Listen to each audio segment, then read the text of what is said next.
Grammar को लेकर के बच्चों के दिमाग में इतना डर बैठा हुआ है, इतना डर बैठा हुआ है कि वो घबरा रहे ग्रामर के सेंटेंसेस को कैसे बनाएं, ग्रामर को कैसे सोल्व करें। कई बार तो याद होते हुए भी गलत करके आ जाते हैं। बच्चों को इतना डर बन के बैठ गया दिमाग के अंदर, बच्चों को इतना डर लगता है ग्रामर का कि वो सेंटेंस याद होते हुए भी गलत हो जाता है, या फिर मेरे से नहीं होगा ऐसा वो दिमाग में फीलिंग कर लेते हैं, या फिर सोच बना करके बैठे हैं। तो मैं आपको बता रहा हूं, ये जो ग्रामर बहुत ही सरल टॉपिक है, इंग्लिश की ग्रामर बहुत सरल है। कुछ भी नहीं करना, कभी सेंटेंस को इंट्रोगेटिव बनाना रहता है, कभी नेगेटिव बनाना रहता है, कोई सी वर्ब चेंज करना रहता है और इजीली वर्ड चेंज करके ग्रामर का सेंटेंस बन जाता है और एक नंबर हमको आसानी से मिल जाता है। तो चलिए मैं आज आपको बातों ही बातों में सिंपल सिंपल तरीके से ग्रामर के सेंटेंस को बना के बताता हूं, और वो सेंटेंस बताने वाला हूं जो जनरली परीक्षाओं में पूछे जाते हैं, जो जनरली एग्जाम्स में आते हैं। उन्हीं सेंटेंसेस को मैं आपको आज बहुत आसान तरीके से समझाने की कोशिश करूंगा, और कोशिश ये भी करूंगा कि आपको आज के आज में, अभी के अभी में वो याद हो जाए। तो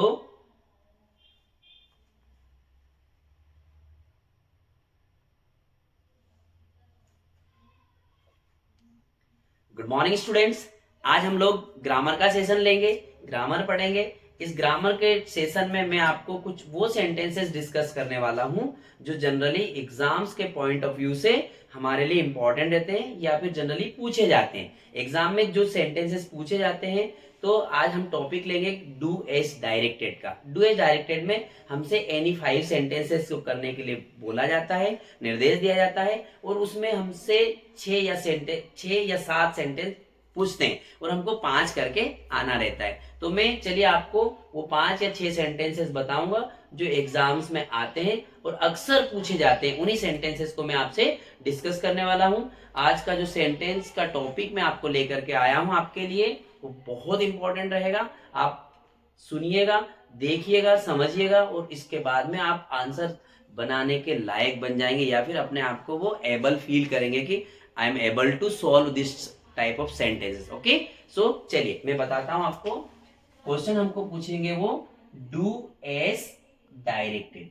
अब बच्चों के दिमाग में पहले तो इस क्वेश्चन का मतलब समझ में आ जाए। डू एज डायरेक्टेड का मतलब होता है, डू मतलब होता है करना, एस मतलब होता है जैसे, डायरेक्टेड मतलब होता है निर्देश दिया जा रहा, मतलब जैसे आपको निर्देश दिए जा रहे हैं, जैसा आपको निर्देशित किया जा रहा है वैसा आप करिए। और आगे लिख के देता है वो एनी 5, हमको एनी 5 सेंटेंसेस को करना रहता है। अब 5 सेंटेंस जनरली हमसे कौन कौन से पूछे जाते हैं। एक सेंटेंस तो हमसे वो किसी भी टेंस का वो देता है, उसको नेगेटिव बनवा रहता है। एक सेंटेंस हमसे वो वॉइस का पूछता है एग्जाम में। एक सेंटेंस हमसे क्लोज का पूछता है। अब एक सेंटेंस का, इस क्लोज के हमसे कम से कम 2 या 3 सेंटेंसेस पूछे जाते हैं। हम लोग यदि तीनों टॉपिक की बात करें या तीनों ग्रामर की बात करें, तो तीनों सेंटेंस में मैं आपको कम से कम 6 या 7 सेंटेंसेस पढ़ाने वाला हूं। आप इनको अपनी कॉपी पे लिख करके रखिएगा और इनको बना के रखिएगा और पढ़िएगा, आप आसानी से आंसर बना लेंगे। मैं सबसे पहले जो परीक्षा में सेंटेंस पूछे जाते हैं नेगेटिव बनाने के लिए, जनरली प्रेजेंट सिंपल टेंस के या फिर पास्ट सिंपल टेंस के सेंटेंस पूछे जाते हैं। तो मैं सबसे पहले प्रेजेंट सिंपल टेंस का एग्जांपल लिख रहा हूं, आप देखिएगा। उन्होंने एक सेंटेंस बोला, he does his work, he does his work. अब इसको बोल रहा है मेक नेगेटिव, या फिर इंस्ट्रक्शन में लिखा रहता है नेगेटिव बनाइए, ऐसा आपको सेंटेंस पूछा।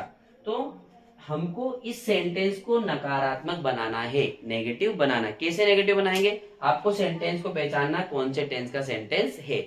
इसमें प्रेजेंट सिंपल टेंस का एक एग्जांपल और पूछता है, वो पूछता है आई डू माई ड्यूटी।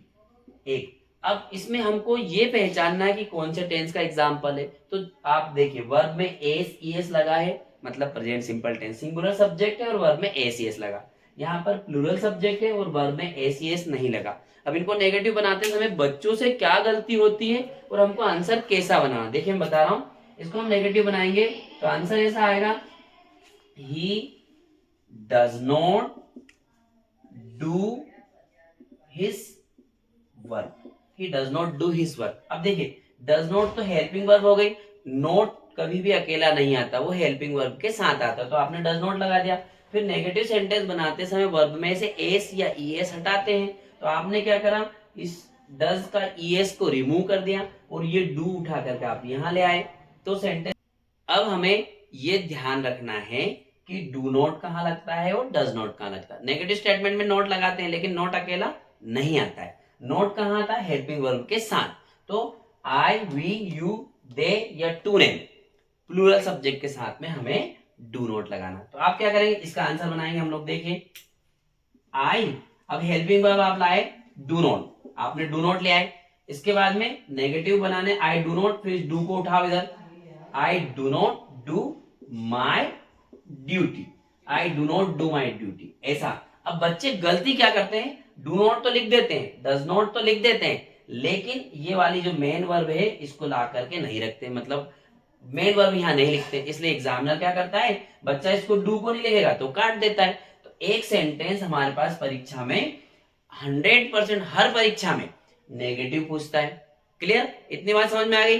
तो आप लोग ये दोनों सेंटेंस नेगेटिव। अभी और भी यदि आपको डिटेल में ग्रामर पढ़ना है, डिटेल में टेंसेस पढ़ना है, डिटेल में सब चीजों को पढ़ना है तो मैं उनको बताऊंगा आपको। आप डिस्क्रिप्शन बॉक्स में या फिर कमेंट्स बॉक्स में कमेंट करके मुझे बता देना कि कौन सी ग्रामर को आपको और डीपली पढ़ना है, तो मैं उसके लिए आपके लिए अच्छा वीडियो बना करके और भी डिटेल चीज लेकर के आऊंगा। ये दोनों सेंटेंसेस आप अभी पढ़ लीजिएगा। नेक्स्ट देखिए, इसके बाद में वॉइस। अब नेक्स्ट में उन्होंने हमको वॉइस पढ़ाया। अब वॉइस में क्या करना है आपको, वॉइस बहुत सिंपल चीज है। आपको जनरली 2 सेंटेंस पढ़ा रहा हूं बस, इस एग्जाम की दृष्टि से मैं आपको 2 एग्जाम्पल पढ़ा रहा हूं। देखिए वॉइस में हमसे एक सेंटेंस, अभी हमने बात करी थी प्रेजेंट सिंपल टेंस की, अब ऐसे कैसे ही प्रेजेंट सिंपल टेंस और प्रेजेंट कंटिन्यू की बात कर रहा हूं एक्टिव वॉइस या पैसिव वॉइस के लिए। तो 2 सेंटेंस पूछेंगे। एक सेंटेंस पूछता है सी सिंग्स अ सॉन्ग और आगे इंस्ट्रक्शन लिख करके देता है चेंज द वॉइस, या ऐसा भी लिख देता है वो चेंज इनटू पैसिव वॉइस। एक सेंटेंस ऐसा आया।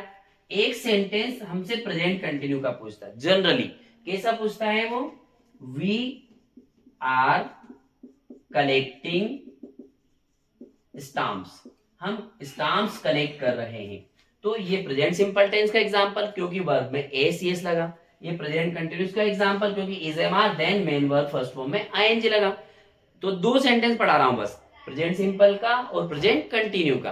तो देखिए आप लोग इनका आंसर कैसे बनाएंगे। अब डायरेक्टली मैं आंसर बना रहा हूं, अब कैसे आते हैं यदि आपको डीपली पढ़ना है तो मुझे कमेंट सेक्शन में कमेंट करके बताना, मैं आपके लिए फिर से पूरा वीडियो उसी टॉपिक का बनाऊंगा और इजीली पूरा समझ में आ जाएगा।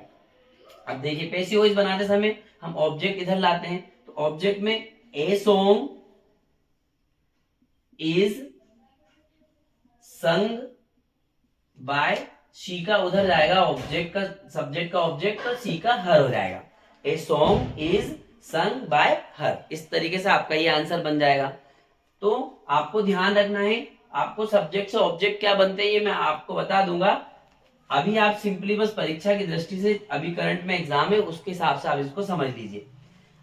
कंटिन्यूस टेंस का एग्जांपल, इसमें क्या ध्यान रखना, ऑब्जेक्ट आप उठा के लाएंगे तो आप स्टाम्प्स हो जाएगा। अब ये प्लूरल सब्जेक्ट है इसलिए हेल्पिंग वर्ब आर। अब कंटिन्यूस टेंस का यदि एग्जांपल आपको परीक्षा में पूछता है तो कंटिन्यूस में आपको हमेशा बीइंग पुट अप करना है। तो स्टाम्प्स आर बीइंग। अब पैसिव वॉइस में हमेशा वर्ब की थर्ड फॉर्म लगती है।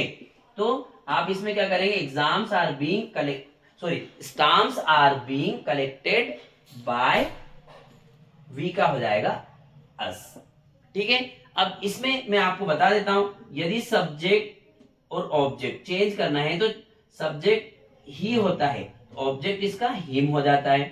यदि सब्जेक्ट सी होता है तो ऑब्जेक्ट इसका हर हो जाता है। यदि सब्जेक्ट आपका इट है तो इट का इट ही रहेगा।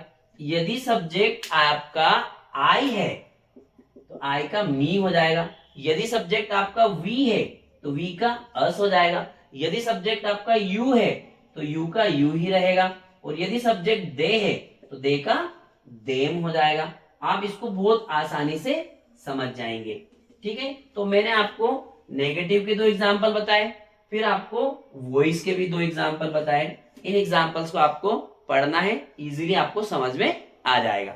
चलिए फिर नेक्स्ट में मैं आपको इनको आगे लेकर के चलता हूं। आपको तो आगे हम क्लोज के एग्जाम्पल देखते हैं। क्लोज के एग्जाम्पल भी जो परीक्षा में जनरली पूछे जाते हैं, अक्सर हर एग्जाम में हमारे बोर्ड के जो पेपर सेट करने वाले जो विद्वान लोग होते हैं, वो जो पेपर सेट करते हैं और जो क्वेश्चन बना करके देते हैं सेंटेंसेस के, वो मैं आपको बता रहा हूं। सबसे पहले एक सेंटेंस हर ग्रामर में पूछता है, हर एग्जाम में ये वाली ग्रामर पूछता है टू टू का। टू टू का आपको हिंदी में क्या मीनिंग है उससे हमें कोई मतलब नहीं। एग्जाम्पल कैसा आता है आप तो ये देखिए, और चेंज क्या करना है ये देखिए आप लोग। देखिए सबसे पहले ऐसा एग्जाम्पल लिखा उसने, ही इज वेरी वीक, वह बहुत कमजोर है। He is very weak, first example. Second example दिया उसने, ही कैन नॉट वॉक, वो चल नहीं सकता। He is very weak, he can not walk, वो चल नहीं सकता। कभी कभार इसमें आगे लिख देता है he can not walk any more, ऐसा सेंटेंस आता है, ठीक है मान लिया। और आपको यहां पर आगे लिख देता है यूज ऑफ टू टू, ऐसा ग्रामर हमको पूछता है। तो आपको करना क्या है, देखिए बहुत ही सिंपल सी ग्रामर है। इसमें जो वेरी दिया है इस वेरी को हटाना, और वेरी के प्लेस पर टी डबल ओ टू लिखना है, और जो दूसरा टू है इससे दूसरे सेंटेंस को जोड़ना है। लेकिन जैसे दूसरे सेंटेंस का आपको ये टू लगा करके दूसरा सेंटेंस जोड़ते हैं, तो दूसरे सेंटेंस में से सब्जेक्ट सहित can not, could not, do not, does not सब हटा देते हैं। देखिए मैं आंसर बना करके बता रहा हूं आपको। ही इज, वेरी को रिमूव किया, वेरी के प्लेस पर आपने टू लिखा, ही इज टू और वी। अब दूसरा सेंटेंस हम इस टू से जोड़ेंगे तो टू, और जैसे टू लिखा तो दूसरे सेंटेंस से ही कैन नॉट रिमूव करना है। He is too weak to walk, ये आपका आंसर हो जाएगा। हर बार पूछता है एग्जामिनर, तो मैं समझता हूं कि आपको समझ में आ गया होगा। एक एग्जांपल, वेरी की जगह पर टी डबल ओ टू रखते हैं। अब वेरी नहीं दिया मान लीजिए एग्जांपल में, तो फिर क्या करना, तो इस पर क्या करना है, वो सो लिख करके दे देगा। जैसे देखिए उन्होंने लिखा टी इज सो हॉट, एक एग्जांपल। दूसरा example, I can not take it, मैं इसे नहीं पी सकता, ऐसा उसने एग्जाम्पल दिया। ठीक है, आपको क्या करना, सो को रिमूव करो, इसकी जगह पर टी डबल ओ टू लिखो। तो आंसर बनाते समय क्या करोगे आप लोग, tea is too hot to take it, ऐसा लिखा उसने। तो मैं समझता हूं कि ये बात समझ में आ गई होगी। तो ये जनरली हर बार एक ग्रामर जो है टू टू के नाम से क्लोज का एक कंजक्शन है, ये आपसे पूछता है। क्लियर। अब हम आगे बढ़ते हैं, दूसरी चीज क्या पूछता है वो देखिए, मैं बताता हूं आपको। अगली चीज आपसे पूछेगा वो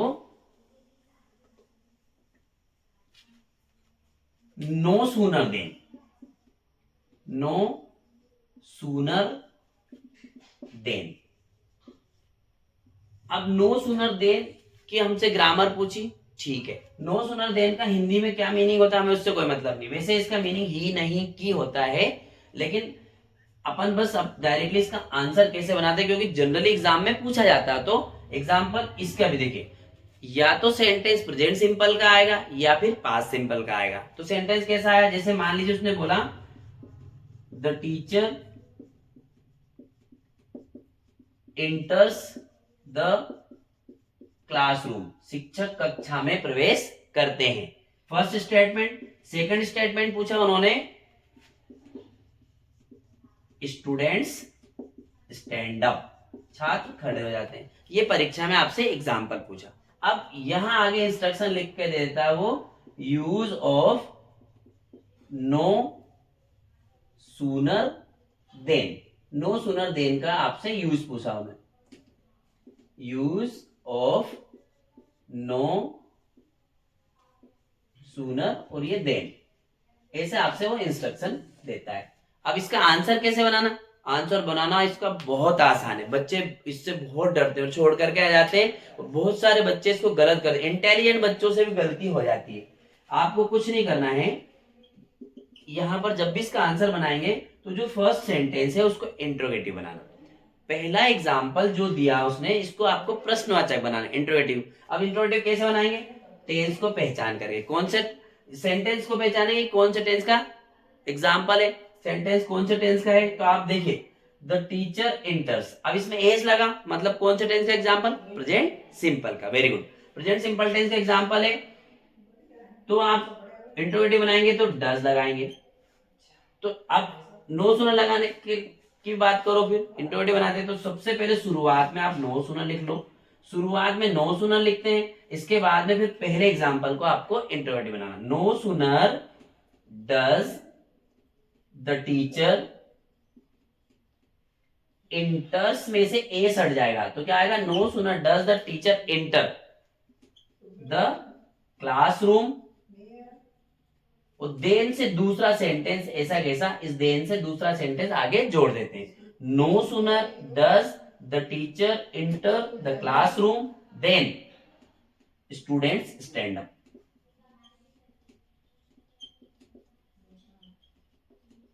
ये आपका आंसर बन जाएगा। बहुत सरल है ये वाली ग्रामर। सेंटेंस को पहचानना कौन से टेंस का है, प्रेजेंट सिंपल टेंस का है, ठीक है। फिर आंसर लिखते समय क्या करें, शुरुआत में आप नो सुनर लिख लो, नो सुनर लिखने के बाद में पहले वाक्य को आप इंट्रोगेटिव बना दो। इंट्रोगेटिव डू डज से बनेगा, तो डज पहले ले आए क्योंकि एक वचन करता था, सिंगुलर सब्जेक्ट था। डज द टीचर, वर्ब में ए हटा दिया तो इंटर हो गया। No sooner does the teacher inter. समझ में आ गई कि नहीं आई बात आपको भैया, ये बहुत आसान है। No sooner does the teacher enter the classroom then students stand up.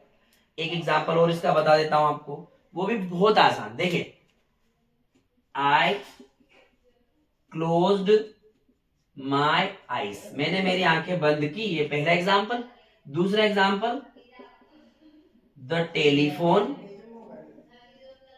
Bell रेंग, ये एग्जाम्पल आया परीक्षा में आपको। अब इसका आंसर कैसे बनाएंगे, आंसर बनाने का बहुत आसान तरीका, शुरुआत में आप नो सुनर लिख लो, नो सुनर लिख लिया, फिर पहले एग्जाम्पल को क्या बनाओगे आप, इंट्रोगेटिव बनाओगे। अब सेंटेंस को पहचानना कौन से टेंस का, वर्ब की सेकंड फॉर्म लगी मतलब पास्ट सिंपल का। तो नो सुनर डिड आई, अब इंट्रोगेटिव में वर्ब की फर्स्ट फॉर्म लग जाएगी, तो no sooner did I close my eyes, no sooner did I close my eyes, और देन लिख करके दूसरा वाक्य ऐसा कैसा आगे जोड़ देंगे, the telephone bell ring, the telephone bell ring. ये आपका आंसर हो जाएगा। क्या ये कठिन है, बिल्कुल भी कठिन नहीं है, बहुत सिंपल है। आप शुरुआत में बस नो सुनर लिखेंगे, पहले वाक्य को इंट्रोगेटिव बनाएंगे और दूसरे वाक्य को देन से आगे जोड़ देंगे, ठीक है। तो एक नो सुनर देन का भी एग्जाम्पल बार बार आपसे एग्जाम में हर बार पूछता ही है, ये कर लिया। इसके बाद देखिए नेक्स्ट, इसे इरेज कर दूं, इसके बाद देखिए नेक्स्ट वाला एग्जाम्पल आपसे पूछता है वो हर बार, एक एग्जाम्पल आता है आइदर और का। आइदर और का हिंदी में मीनिंग या तो ये या वो, या तो या भी कहता है, या तो ये या वो, ऐसा इस तरीके से वो लिख देता है, या तो ये या वो, या फिर या तो या, इस तरह से लिखता है। एग्जाम्पल पॉजिटिव आता है, उन्होंने लिखा ही स्पीक्स इंग्लिश, पहला एग्जाम्पल, और दूसरा ही स्पीक्स हिंदी, वह हिंदी बोलता है। दो सेंटेंस आए, he speaks English, he speaks Hindi, simple है। अब क्या करना है आपको, आंसर बनाने के लिए सबसे पहले क्या करना है, सेंटेंस को पढ़ना, कोई दिक्कत नहीं आपको, इजीली आपको वर्ब के बाद में आइदर लिखना है। तो आंसर बनाते समय क्या करना है, देखिए आप, ही स्पीक्स इतना लिख लिया, वह बोलता है। अब यहां लिख दीजिए आप आइदर, ही स्पीक्स आइदर, यहां पर English, he speaks either English और हिंदी, और हिंदी बोलता है, ये वाला आपका आंसर हो जाएगा। लास्ट वाले सेंटेंस का एक जिस चीज को आपको कॉमन लेकर के ऑब्जेक्ट लिखना है, ही स्पीक्स आइदर इंग्लिश और हिंदी, ऐसा कोई सा सेंटेंस। जैसे मान लीजिए उन्होंने लिखा Dhoni plays cricket, Dhoni cricket खेलता है। दूसरा sentence, Dhoni plays football, Dhoni football खेलता है। अब आपको देखिए, पहले धोनी फुटबॉलर भी था, क्रिकेट भी खेलता है, मतलब क्रिकेट भी खेलता था और फुटबॉलर भी था, फुटबॉल भी खेलता दोनों। तो उसका एग्जाम्पल लिखा, Dhoni place cricket, Dhoni place football, Dhoni cricket खेलता है, धोनी फुटबॉल खेलता है। तो आंसर बनाते समय क्या करना है, धोनी प्लेस, ये प्लेस लिखा, इसके बाद में आपको यहाँ पर आइदर रखना है। तो आंसर बनाते समय आप लिखोगे धोनी प्लेस आइदर क्रिकेट और फुटबॉल, ये आपका आंसर हो जाएगा। तो बताइए कठिन है क्या, धोनी प्लेस, इसके बाद में आपने आइदर रख दिया, आइदर क्रिकेट और फुटबॉल। वेरी सिंपल स्ट्रक्चर है, you can do it easily, you have to think about this, it's very easy, then definitely you will be do it easily, understand। ये grammar पूछता है आपको either are की। इसके बाद देखिए नाइदर नोर की ग्रामर है, नाइदर नोर की ग्रामर भी बहुत आसान है। नाइदर नोर जो है देखिए उसमें हमारे पास में प्लस पॉइंट ये कि उसका सेंटेंस हमसे वो नेगेटिव पूछता है। तो नेगेटिव सेंटेंस कैसे पूछेगा, देखिए नेगेटिव सेंटेंस में वो पूछेगा ही इज नॉट लेजी, वह लेजी नहीं है, he is not lazy. Second example, he is not careless, वह लापरवाह नहीं है, he is not lazy, he is not careless. तो देखिए सेंटेंस ऐसा आया है जिसमें नॉट लिखा, तो नेगेटिव स्टेटमेंट आया। आप क्या करना, आपसे वो अगली ग्रामर जो है, मैंने ग्रामर लिखी है नाइदर नोर, सॉरी नाइदर नोर, नाइदर नोर का यूज पूछता है। नाइदर नोर का हिंदी में मीनिंग होता है न तो ये न वो, ठीक है। अब इसको क्या करना है, नोट के प्लेस पर आपको नाइदर रखना है। तो देखिए मैं आंसर बना के बता दे रहा हूं, बहुत आसान है। ही इज, नोट को हटाओ, नोट के प्लेस पर आप नाइदर रखो, he is neither lazy NOR careless, ये आपका आंसर हो जाएगा। दूसरे सेंटेंस में ही इज नॉट पूरा रिमूव करना है आपको, तो क्या करना है, ही इज नाइदर के नॉट के प्लेस पर आपने नाइदर रख दिया, he is neither lazy NOR careless, ये आपका आंसर बन जाएगा। क्या ये कठिन है क्या, देखिए एक एग्जांपल लिखवा रहा हूं। उनने बोल दिया Ram is not intelligent, Ram intelligent नहीं है, एक एग्जांपल। दूसरा एग्जांपल लिखा Ram is not hard working, वो कठिन परिश्रमी भी नहीं है। दो सेंटेंस उसने दिया हमसे।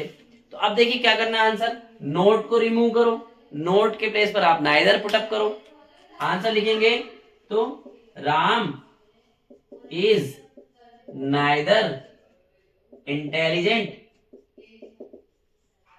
नोर हार्ड वर्किंग, ये आपका आंसर हो जाएगा। मैं समझता हूं बात आपको समझ में आ गई होगी, ये आपका आंसर है। ये नाइदर नोर पूछ लेता है, ठीक है ना। अब देखिए दो छोटी छोटी चीज और बता रहा हूं जो एक साथ में दो चीज हो जाएगी, वो है एंड और बट, उसको भी जनरली हमसे भी पूछता है। अच्छा क्लोसेस के पार्ट हैं, क्लोसेस आपको जब आगे दूसरे वीडियो में मैं बताऊंगा तो सेपरेटली मैं क्लोज पढ़ाऊंगा, कोऑर्डिनेट क्लोज क्या होता है, सबऑर्डिनेट क्लोज क्या होता है, फिर सबऑर्डिनेट क्लोज में एडवर्ब क्लोज क्या होता है, नाउन क्लोज क्या होता है, रिलेटिव क्लोज क्या होता है, ये सब आपको अलग अलग में सेपरेटली समझा दूंगा। दो एंड और बट और पढ़ा दे रहा हूं आपको। एंड और बट, एंड का हिंदी में मीनिंग होता है और बट का हिंदी मीनिंग होता है लेकिन, किंतु, परंतु। ये दो चीज हैं, एंड और बट, लेकिन किंतु परंतु। बहुत आसान है, इजीली हम लोग समझ भी जाएंगे। सेंटेंस ऐसा पूछता है राम वर्क, अब इसमें second form Ram worked hard, Ram ने कठिन परिश्रम किया, राम वर्कड हार्ड, पहला एग्जाम्पल। दूसरा example he got good marks, उसने कठिन परिश्रम किया और अच्छे नंबर प्राप्त किए। अब यहां पर परीक्षा में हमसे वो बोलता है यूज ऑफ एंड और बट, ये दो एग्जाम्पल हमसे पूछता है। अब देखिए एंड का मतलब होता है और, बट का मतलब होता है लेकिन। तो जब भी एंड और बट पढ़ते हैं तो दोनों एक साथ पढ़ाता हूं मैं। इसमें क्या होता है, एंड का एग्जाम्पल ऐसा होता है, इसमें पॉजिटिव फर्स्ट सेंटेंस में पॉजिटिव वर्ब होता है और रिजल्ट भी पॉजिटिव मिलता है। और बट वाला एग्जांपल ऐसा होता है, देखिए आप लोग, राम वर्कड हार्ड, पहला एग्जांपल। दूसरा एग्जांपल, ही फेल्ड। अब इसमें सेंटेंस, इसमें पहले सेंटेंस में क्या बोला हमने, राम वर्कड हार्ड, राम ने कठिन परिश्रम किया, ही फेल्ड, रिजल्ट उसको क्या मिला, फेल हो गया। तो ऑटोमेटिकली दूसरा सेंटेंस नेगेटिव मीनिंग दे रहा, एक सेंटेंस पॉजिटिव है, दूसरा मीनिंग नेगेटिव दे रहा है, तो आपको इसमें बट का यूज करना है। और दोनों सेंटेंस, पहला सेंटेंस भी पॉजिटिव है मीनिंग में और दूसरा सेंटेंस भी पॉजिटिव मीनिंग दे रहा है, तो आपको उसमें एंड का यूज करना। देखिए मैं इनका आंसर बना के बता दे रहा हूं आपको। आप आंसर बनाओगे तो लिखोगे Ram worked hard, Ram worked hard and. अब उसी की बात हो रही, सब्जेक्ट आप चाहो तो रिमूव कर दो, Ram worked hard and got good marks, और अच्छे नंबर प्राप्त किए। ये वाला सेंटेंस हो गया, ये आंसर है आपका। दूसरा एक answer, Ram worked hard but लगा करके, अब देखिए बट उसी की बात हो रही तो बट फेल्ड, वो फेल हो गया, ये आपका आंसर हो गया। तो मैं समझता हूं ये पांचों सेंटेंस आपको समझ में आए होंगे। मैंने छोटी सी ग्रामर का एक टॉपिक आपको दिया है, ये टॉपिक एग्जाम की दृष्टि से मैंने बनाया है आप लोगों के लिए। यदि आपको समझ में आता है तो कमेंट्स बॉक्स में मुझे कमेंट्स करके बताएं, मैं इनका डीपली बड़ा वीडियो बना करके आपको बताऊंगा या फिर वीडियो बना करके लाऊंगा आपके लिए, और आपको निश्चित रूप से एग्जाम में हेल्प मिलेगी और मदद मिलेगी। मैं समझता हूं कि आप इसको पढ़ेंगे तो जरूर आपको इससे मदद मिलेगी और आप एग्जाम में अच्छे नंबर लेकर के आएंगे। मैं इन्हीं शुभकामनाओं के साथ आपसे विदा लेता हूं। आज का जो आपका सेशन है, यदि आपने इसको अच्छे से क्लियर कर लिया तो डेफिनेटली अच्छे नंबर आएंगे आपको एग्जाम में। आपको बहुत बहुत शुभकामनाएं, ऑल द बेस्ट। और ये जो टॉपिक है, ये चैनल पे मैं आपको दे रहा हूं, इसको आप अपने दोस्तों में लाइक शेयर और सब्सक्राइब करवाने के लिए जरूर बोले और आप लोग भी करें। Thank you very much.